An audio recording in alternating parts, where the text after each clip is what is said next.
Hello everyone! So, tuturuan ko kayo paano mag-set ng rack and shelf. First, punta kayo sa MF. Then, i-click nyo lang yung racks and shelf.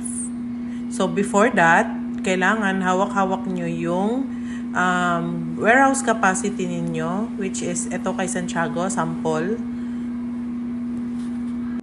Ang una muna nating iseset ay yung racks.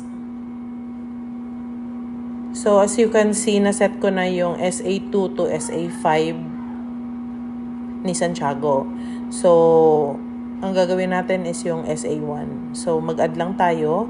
Ang name, kailangan yung palitan yan ng racks SA1.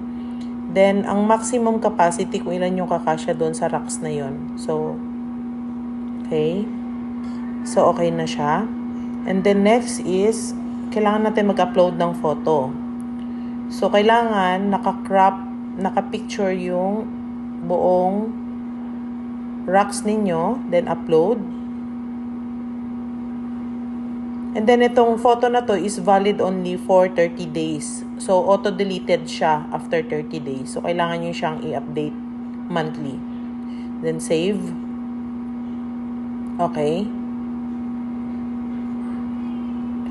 Another sample is yung SA2. So, meron na pong nakalagay dyan. May naset na rin po ako with maximum capacity. Next natin na gagawin is yung shelf naman. Mag-add lang tayo. And then, first, kailangan mong hugutin yung racks. So, ito, SA1. Nasinet mo doon sa racks. Ang name niya, papalitan mo siya ng shelf. So, papalitan mo siya ng A1. And then, yung maximum capacity ng A1 is 60 yung naset ni Santiago. So, next is i-upload mo din yung photo ng A1. Yung shelf lang mismo yung i-crop ninyo.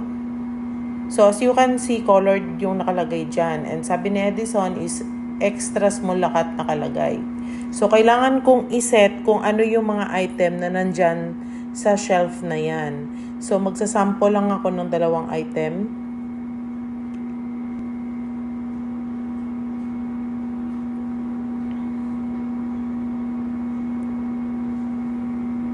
Okay.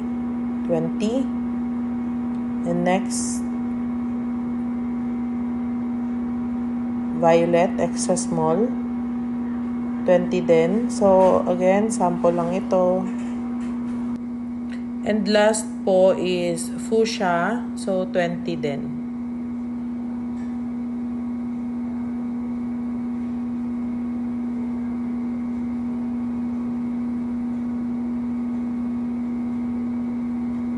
So, as you can see, yung total dyan sa sinet ko, and then dito sa maximum capacity is dapat tali siya.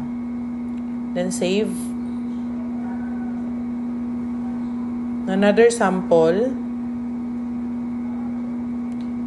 So, kailangan na yung racks maset nyo. So, SA1 pa rin siya. And then, A2 naman yung pangalan dito. So, shelf, pangalawang shelf na naman ito, maximum of 60. So, again, kailangan mong mag-attach ng photo. So, as you can see, black and white naman ang nakalagay dyan. So, save. Okay. So, maglalagay ako ng extra small, black and white, tigto 20. So, same lang din. Dapat magtali yung maximum. So, then, save. So, eto na, minaset na tayong shelf, A1 and A2. So, if babalikan natin yung racks,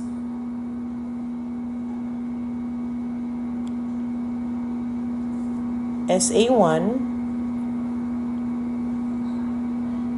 So, makikita nyo dyan, may nakalagay na sa used. So, automatic siya, auto-sum siya from shelf.